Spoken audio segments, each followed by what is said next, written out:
오늘은 많은 분들이 관심 가질 만한 소식인데요.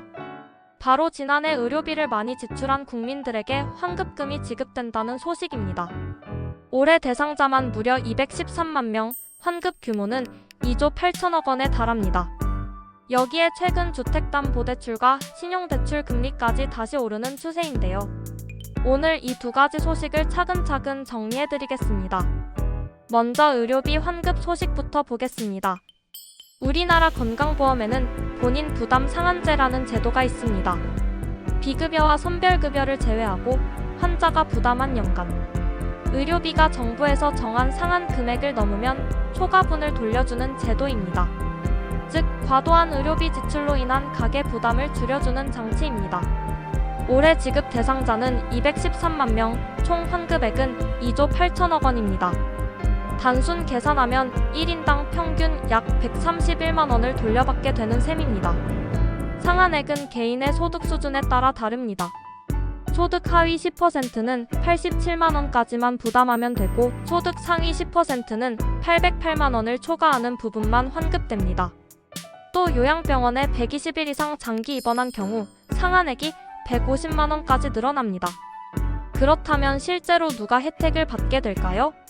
환급 대상자 중 약 90%는 소득 하위 50%에 해당하는 분들입니다. 연령별로 보면 65세 이상 고령자가 전체의 절반을 넘어 무려 121만 명이 혜택을 받게 됩니다. 이들이 돌려받는 금액만도 1조 8천억 원 이상, 전체 환급액의 66%를 차지합니다. 즉, 사회적 취약계층과 고령층에게 가장 큰 도움이 되는 제도라고 볼 수 있습니다. 많은 분들이 궁금해하는 부분이 있죠. 이미 실손보험으로 보장받은 금액과 중복되는 경우 어떻게 되느냐는 건데요. 건강보험 환급금은 실손보험사에서 환수할 수 없다는 게 대법원 판례입니다. 따라서 건보공단에서 환급금을 받으셨더라도 보험사에서 다시 가져가지는 못합니다. 환급은 어떻게 받느냐, 이것도 중요하죠. 이미 본인 부담금이 상한액을 초과한 약 2만 5천 명에게는 지난달에 1,600억 원이 선지급됐습니다. 이번에 새로 확정된 213만 명 중에서 계좌를 미리 등록해둔 108만 명은 별도의 신청 없이 자동으로 지급됩니다.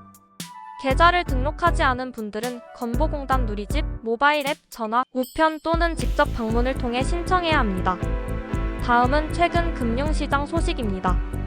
기준금리는 인하되는 추세인데 오히려 주택담보대출과 신용대출 금리는 역주행하며 오르고 있습니다. 7월 기준 예금은행 주택담보대출 금리는 연 4.6%로 전달보다 상승했습니다. 고정형 주담대는 연 4.95%, 변동형은 연 4.05%로 소폭 올랐습니다. 전세자금 대출금리도 연 4.75%로 올랐고, 신용대출금리는 무려 0.3%포인트 상승, 연 5.34%를 기록했습니다. 이는 8개월 만의 상승입니다. 전문가들은 은행들이 가계대출 총량을 조절하기 위해 가산금리를 올린 영향이라고 분석하고 있습니다. 정리하자면 지난해 의료비 지출이 많았던 분들에게는 평균 131만 원의 환급금이 돌아가고, 반대로 금융시장에서는 대출금리가 오르는 상황이 전개되고 있습니다. 여러분은 이번 환급제도, 또 최근의 대출금리 상승에 대해 어떻게 생각하시나요? 댓글로 의견 남겨주시고 유익하셨다면 구독과 좋아요 부탁드립니다.